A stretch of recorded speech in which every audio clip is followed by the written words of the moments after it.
La Bible est en fait une collection de livres, 39 dans l'Ancien Testament et 27 dans le Nouveau Testament. Elle a été rédigée par 40 auteurs différents sur une période de 1500 ans. Les auteurs exerçaient des métiers complètement différents. L'un était roi, un autre berger, un autre médecin. D'autres étaient pêcheurs, historiens, prophètes et théologiens. Il y avait même un fonctionnaire des finances, Matthieu, le percepteur d'impôts.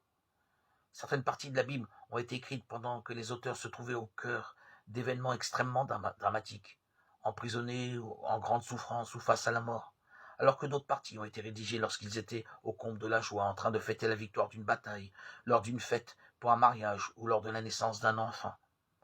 La Bible a été écrite en 3 langues différentes, l'Ancien Testament principalement en hébreu, avec un court passage en araméen, et le Nouveau Testament en grec.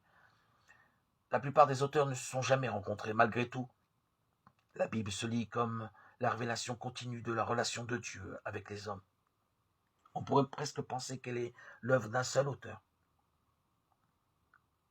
Cette réflexion est d'ailleurs tout à fait exacte, car derrière ces 40 auteurs humains se dissimule l'autre effectif de la Bible, Dieu. C'est en tout cas ce que prétendent ces auteurs de la Bible. Plus de 2000 fois, ils introduisent leur texte par des commentaires, comme « Voici ce que dit l'Éternel ». Ils se présentent eux-mêmes comme prophètes ou porte-parole de Dieu. Ils œuvraient en donnant l'impression qu'ils avaient l'énorme responsabilité de faire connaître la parole de Dieu aux hommes.